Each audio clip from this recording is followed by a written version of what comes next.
मैं एक विरोध पत्र हूँ जिस पर उनके हस्ताक्षर हैं जो अब नहीं हैं।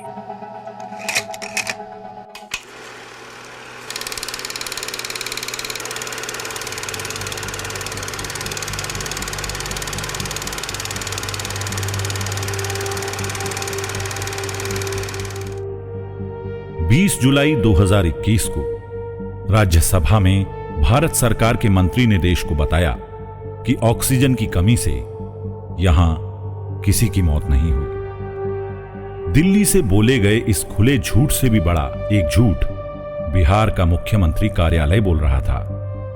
यहां कोरोना से कोई नहीं मरा। नीतीश सरकार के ऑफिस में जो आंकड़ा है उसमें एक भी व्यक्ति की मौत इस पंचायत में नहीं हुआ, लेकिन हम लोग घर घर जा करके गिने हैं, पीड़ित परिवार से मिले हैं, दुख दर्द में हम लोग हिस्सा लिए हैं, तो हम लोगों को अभी तक 40 लोगों की रिपोर्ट है।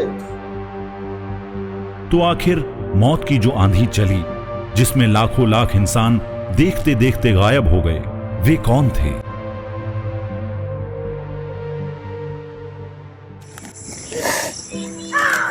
बता दूंगा। सांस नहीं लिया जाता, सांस में तकलीफ हो रहा था। मैं अकेले कुछ नहीं कर, गाड़ी भी नहीं था मेरे पास, कोई साथ भी नहीं था। घर से बाहर निकालते निकालते सब कहने लगा ऑक्सीजन कमी हो गया, पैसा ले आओ, मेरे पास पैसे नहीं है।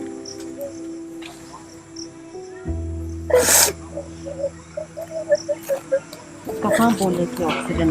कौन बोला? गाँव वाले बोले कि ऑक्सीजन कमी हो गया इनको, ले चलो हॉस्पिटल, इतना पैसा लगे। मैं बोले मेरे पास पैसा नहीं है, कहाँ से ले आऊं? रास्ते में गई, दम टूट गया होगा।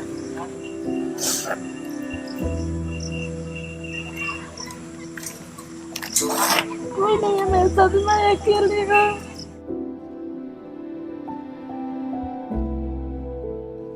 कोई छुए ना, कोई छुए ना, ना कोई पास में जाम, ना कोई छुए। डॉक्टर खाली दवा दोसन, सुई ना दोसन, ना सुई ना दोसन। जब हॉस्पिटल में गए तो उनका कुछ चेक चाक ना हुआ, कुछ ना हुआ, उनको कुछ ना किया गया। उनका खाली बस ऐसा ही मतलब बाहर से सुई मतलब लिख करके, मतलब हॉस्पिटल का कुछ दवा इलाज उनका ना हुआ, बस सब बाहर सब सुई दवा जितना हुआ सब बाहर का हुआ। अब कहीं से इलाज नहीं हो रहा है, तब क्या हम लोग कर सकते हैं? बस अपने को खत्म हो गई।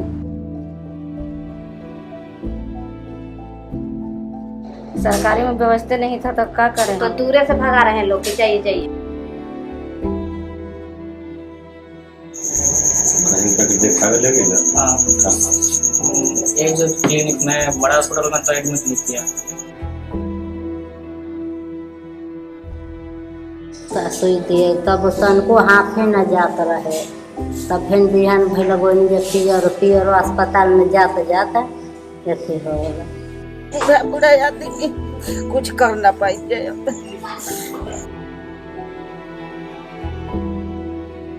बोले तो ऑक्सीजन कहीं व्यवस्था हॉस्पिटल में कहीं जाने बहुत ज्यादा स्थिति खराब हो गया। PMCH में जब गए थे तो कोविड वार्ड में नहीं एडमिट ना फुल था। बुखार आया, उसके बाद से खांसी हो गई, खांसी के बाद से हाथ हो गया, बस इतना 3 दिन का।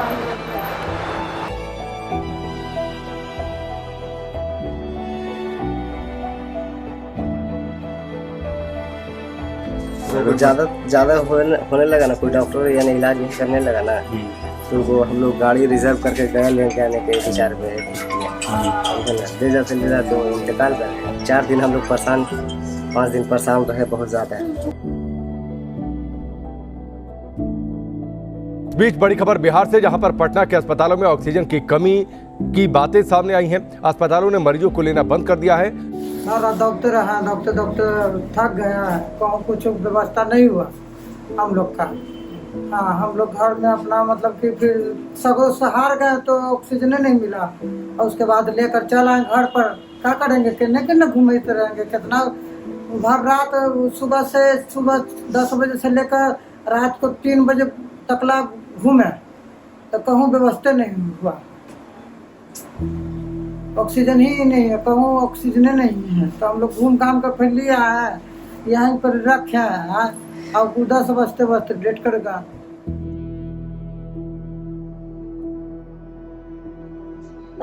सर्दी खांसी बुखार था और इलाज के लिए गए, ऑक्सीजन की कमी हो गई। डॉक्टर्स को पैसा देने पे भी ऑक्सीजन नहीं दी, तो इसकी ऑक्सीजन है ही नहीं। कोई भी थोड़ी जानता है कि अपना आदमी मतलब खत्म हो जाए। 3 दिन मैं जो है उनको एडमिट लेके रहा और पर डे 30,000 रुपया सिर्फ ऑक्सीजन सप्लाई के लिए। आईसीयू का अलग से रेट लिया गया, मेडिसिन का और डॉक्टर चार्ज अलग लिया गया। सरकारी व्यवस्था एकदम, सरकारी में तो समझो कि ले ही नहीं जाता, बेड ही नहीं था। आप प्लस वहाँ ले जाते तो ऐसे खाली छोड़ देता, कोई वहाँ इलाज न करता। सरकारी हॉस्पिटल में पीएमसीएच में हम गेली है 2-4 को भर्ती, खाली भर्ती करता, फिर वहाँ एकदम कोई देखी वाला कोई ना भर्ती कर डॉक्टर पैसा मांगा, पैसा देता ऑक्सीजन पैसा हम क्या कर सकते। एक आदमी से 5,000 रुपया लेके आए दे हम तब डॉक्टर पास कितना महंगा तो पैसा ना भइल ना हम लोग निकाल दे तो रास्ता में आते खत्म हो। वो मैंने कहीं नहीं कोई भर्ती लिया तो ले गए सदर अस्पताल में। वहाँ पर 3 घंटा जदोहद करने के बाद ऑक्सीजन मिला। थोड़ा सा विधायक जी का उनमें भी सहयोग था। ऑक्सीजन मिलने के बाद फ्लोमीटर नहीं मिल रहा है। 3 घंटा के लिए हम 3,000 में फ्लोमीटर किने हैं। फिर इसके बाद वो फ्लोमीटर ले चल गया, फिर 8,000 के किने, फिर 3,000 के फ्लोमीटर किने और भर्ती कर दिए बाबूजी को। वहाँ पर कोई डॉक्टर देखने नहीं आ रहा है। वो एक बार इतना ही कह रहा था कि पटना ले जाइए, पटना ले जाइए। हम पटना चारों ओर पता लगाए, एम्स में लगाए, आईजीएम में, पीएमसीएच में लगाए, कहीं बेड खाली नहीं था। तो हम कहाँ ले जाएं अब, यही स्थिति था, मर गए। तो प्राइवेट से मालूम किए तो 10,000 में एक जगह मालूम पड़ा, ऐसे भी सिलेंडर नहीं मिल रहा था, लेकिन 10,000 में एक जगह बताया कि सिलेंडर मिलेगा। उस समय उतना पैसा था नहीं तो हम सिलेंडर नहीं ले पाए। कोई दिन से और कोई काम ना कर हॉस्पिटल ना भर्ती न ले चले तो पॉजिटिव निकालने के वहाँ पड़े और भर्ती लेने कोई संभावना नहीं हुआ, वहाँ पड़े हुआ पहले अपना लेते जाओ पड़े। मतलब पॉजिटिव टेस्ट हुआ उसके बाद चेक उन्होंने वापस वापस कर दिया। हम बोला कि यहाँ कोई व्यवस्था नहीं है, अपना कोई प्राइवेट हॉस्पिटल लेके जाए। वहाँ से लाते समय लाए सदर अस्पताल में तो 10 मिनट रुके, यहाँ बड़ी लेट कर गए। मेरी पोती 1.5 साल की इंतकाल की। 1.5 साल? हाँ। और प्राइवेट में भी गए तो बोले कि इतना छोटा बच्चा के यहाँ इलाज नहीं होगा, इसको कोरोना का लक्षण है, ले जाइए पटना। तो वहीं दवा खा रही थी तो 1-2 दिन ठीक थी, या फिर उसको कहा हुआ कि सांस लेने में तकलीफ, सांसें न लेने में बने, और फिर एक लाइटिंग हुआ और उल्टी, और उतना ही में 2 बजे रात के इंतकाल। ऑक्सीजन मिलता तो वो बच जाती। ऑक्सीजन कुछ नहीं, डॉक्टर हाथ से न लगाए तो डॉक्टर सभा भगाइए तो यहाँ से लोग ले गए हिलसा, चलते हैं मैंने डॉक्टर के यहाँ भर्ती करें। हिलसा के डॉक्टर कोई भर्ती नहीं, फिर डॉक्टर पटना में भर्ती किए। उनका सुन के इनकी जो है कि आदत कर गई, बड़का बीमारी सुन के। हाँ, बस काउंटिंग के लिए रखती कि इतना आदमी डेट हुआ, ये नहीं समझती कि जिसके घर में एक भी डेट हुआ उसका पूरा फैमिली बर्बाद हो गया। बॉडी लेकर के वापस जो है घर आए, तो जब आए तो हमें पापा ही का लग रहा था। जब ये देखे तो शॉक हुआ, और शॉक के बाद जो है मतलब इनका अलग प्रेशर हो गया, टेंशन हो गया, लेकिन किसी तरह से जो है ये सर्वाइव किए, रिकवर हुए। ओकर बुखार जरा लागत रहे, लॉकडाउन में काम धंधा लगते न रहे, गरीबी में अब दवाई से गाँव ही से होते रहे। अब घर का डॉक्टरी कहीं खुलत न रहे, अब गाँव ही से दवाई भी होते रहे, ना संभरल ना उमर रहे 16-17 साल। अब 100 रुपया 200 रुपया कमाही के 100 रुपया खाही के 50 रुपया 60 रुपया दवाई में रोज लागत रहे। अब हमने भी गरीब भी पैसा बा ये आर पटना ले जाएंगे, पेट के तय आफत भइल बा तो कहाँ से आर पटना ले जाएंगे दवाई सी करवा के। आप खेत में काम करते हैं? हाँ, तो वो भी तो सब अब तहस नहस हो रहा है, एकदम भुखमरी के कगार पर आ गए। खोखी भरी रहे, खोखी भर और दाना वगैरह दवाई करने बोला से दवाई करने पैसा न रह के हमारा का पैसा क्यों न बेटा न बेटी क्यों न क्या कर छोड़ दे।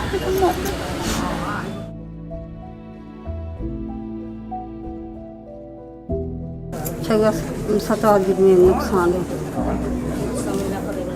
ये दवाई कहीं गवा ही कटा ही ना ले गई, पैसा रही तब नहीं ले जाए गरीबी में। कहाँ से जो कोरोना में धरा गया ना कहाँ ले जाए, जो दाद भी रखा ही गवा ही दाद भी रखा ही कुछ नहीं के ना खेत बा ना बाधार बा ना कुछ बा, गरीबी में के कहाँ से एक कटा जमीन नहीं के।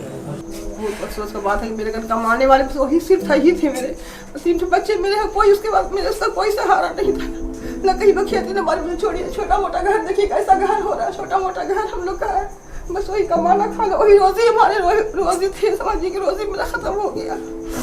ये एक आपकी बेटी है और आपकी 2 लड़की है, 1 लड़का है।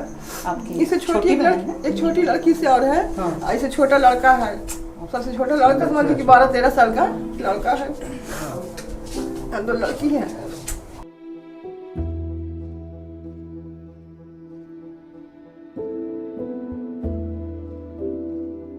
ना पैसा ला रहा है सरकार, बोलिए तो 5 कट्ठा में लगे खेत रहा, तो वह 5 कट्ठा बांधे धो के उनका कजिया कर दिया। कितना लगभग खर्चा होगा? तो 5-6 लाख रुपया खर्चा। 6 लाख रुपया ऐसे नहीं थे, तो इधर से कभी कभी उधर से दौड़ भाग कर रहे थे पैसे के लिए। तो कुछ जमीन के बारे में बात चली, जमीन सेल करके, कुछ जमीनें थी सेल करके किया जाए, तो फिर उस समय नहीं हुआ। तो हम लोग किसी अपने पराये गैर से लोग पैसे इकट्ठा किए, तो कोई 50,000 देता, कोई 20,000 देता, ऐसे इकट्ठा कर करके हम लोग करीब 10-10.5 लाख के करीब खर्चा अमाउंट किया। 7 लाख खर्चा है। बिला बनी जा हमनी के तनिया तनी कुछ खाए के ठेकान नहीं के बरा ई हो जान जा।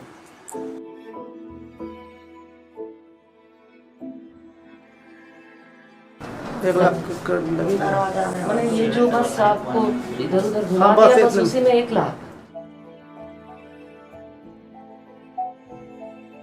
खर्च तो बहुत ज़्यादा, करीब खर्च तो 7-7.5 लाख रुपया हुआ, मतलब बहुत कर्जा हुआ, बहुत मतलब कर्जा हुआ, 7.5 लाख रुपया करीब कर्जा, मतलब कर्जा ही कर्जा है पूरा। किसी तरह से भाई बच जाए, क्योंकि उनका 1 लड़का और 1 लड़की है, छोटा छोटा, बस इसी बेस पर हम लोग थे कि कर्ज हो जाए, कुछ भी हो जाए, बच जाए कम से कम। ये लड़का उनका बड़ा यूसुफ। क्या नाम है बेटा आपका?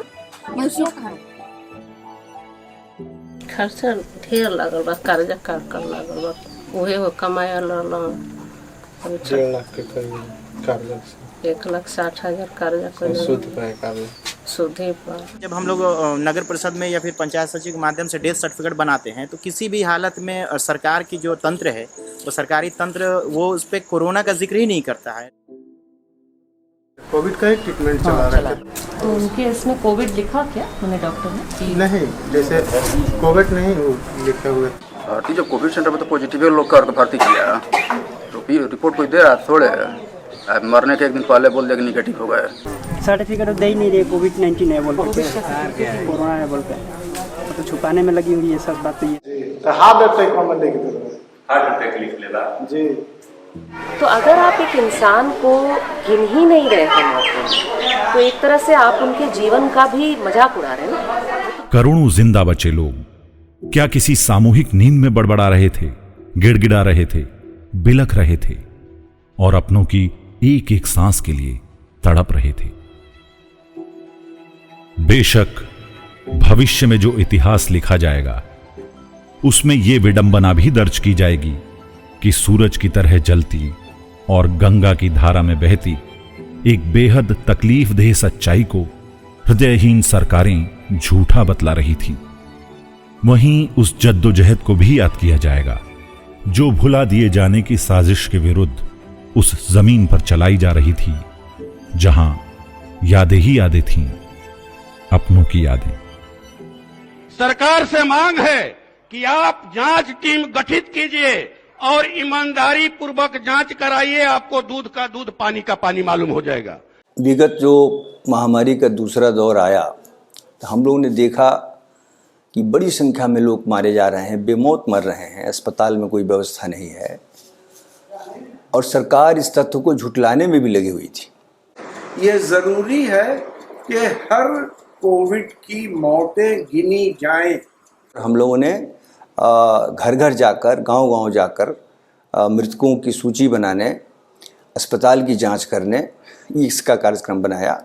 हम लोगों ने अपनों की याद का कार्यक्रम बनाया। इसके साथ ही साथ हम लोगों ने यह भी सोचा कि जो मारे गए हैं उनके परिजनों की आप बीती, उन्हीं की जुबानी हम सुने, तब कुल मिलाकर के हमारे सामने एक सही पिक्चर आएगा। और उनको गिने जाने का रेट्रोस्पेक्टिवली जो एक वैज्ञानिक एपिडेमियोलॉजिकल तरीका है कि आप वर्बल टॉप्सी कहते हैं, तो ये मौखिक अंकेक्षण जो है, ये मौखिक अंकेक्षण करने की ज़रूरत है। वो जहाँ भी मृत्यु हुई है उसका एक लाइन बनता है, उस लाइन आइटम में जितनी मृत्युएं हुई हैं उनके घर जाए, उनके परिजनों से बात करें और उसमें वो जो लक्षण होते हैं उन लक्षणों के आधार पर ये तय किया जाता है कि ये कोविड की वजह से संभावित मृत्यु है। अब तो संभावित ही हो सकती है, लेकिन वो संभावित भी जानना बहुत ज़रूरी है।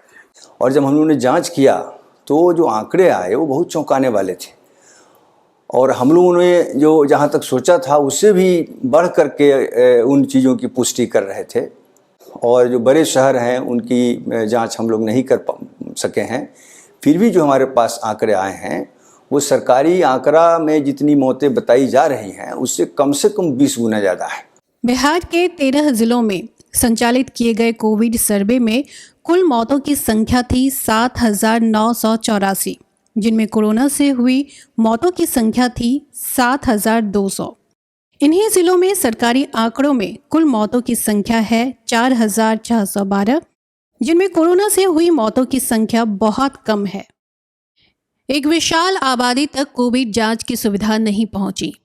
कोरोना से मौत की चपेट में आए 6,550 लोग जांच नहीं करवा पाए थे। इसलिए सरकार जो मुआवजा देने की जो सरकार की योजना है उसमें वो पॉजिटिविटी रिपोर्ट मांगते हैं। अभी अखबार में आया है कि वो HRCT रिपोर्ट को भी एक आधार बना रहे हैं, लेकिन जो अस्पताल में गया ही नहीं, उनके पास तो कुछ भी नहीं है, एक डॉक्टर का उनके पास में पुर्जा तक नहीं है। आंकड़े ये भी बताते हैं कि सरकारी स्वास्थ्य तंत्र किस कदर ध्वस्त है। सरकारी अस्पतालों में इलाज करा पाने वाले लोगों की संख्या थी केवल 1,260। बाकी तमाम लोगों को निजी अस्पतालों के हवाले होना पड़ा। जब हम अस्पताल को जांचने गए तो वो पूरा समझिए कि जो ग्रामीण स्वास्थ्य व्यवस्था है वो पूरी तरह से ध्वस्त है और सरकार ने तमाम चीज़ों को, निजी क्षेत्र को इसको एक व्यवसाय बना करके छोड़ दिया है। हमने शुरू से ही कहा था कि महामारी से निपटना है तो सिर्फ मेडिकल कॉलेज के जिम्मे हम महामारी से नहीं निपट सकते। इसके लिए ज़रूरी है कि जो गांव के स्तर से लेकर के जितनी भी स्वास्थ्य व्यवस्था है सरकारी, उसको जब तक हम नहीं चालू करते, उसको सक्षम नहीं बनाते, महामारी से नहीं निपट सकते। और हम चाहते हैं कि पूरा बिहार मिल करके ये स्वास्थ्य के सवाल पर आंदोलन करे और हम लोगों ने नारा भी दिया है, स्वस्थ बिहार हमारा अधिकार।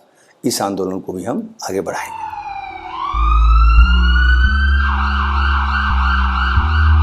घुटती हुई जिंदा सांसों को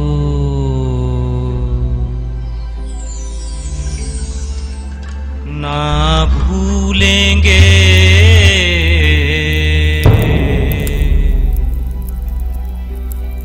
ना बिसरेंगे।